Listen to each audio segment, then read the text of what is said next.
Ja,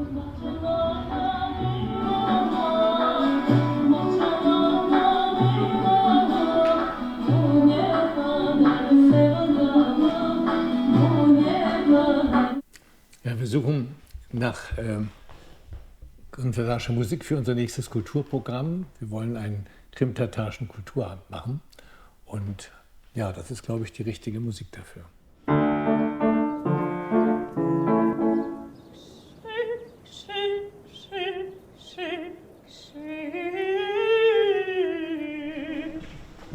Крим – це просто моя батьківщина, це частинка мене.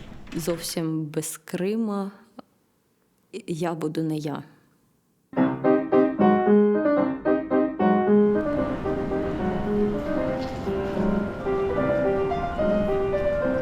Weil wir wussten, dass die Krimtataren eigentlich in einer sehr schlechten Situation waren auf der Krim nach der Rückkehr. Des krimtatarischen Kulturzentrums. Ja, jetzt. Woraus magst du mehr?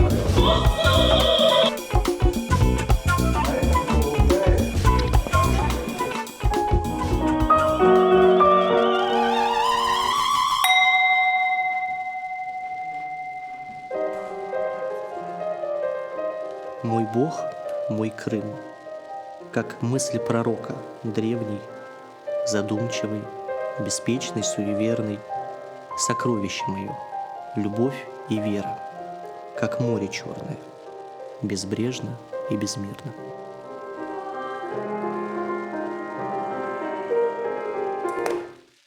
Жизнеутверждающие фотокарточки, они как-то больше греют душу и дарят надежду.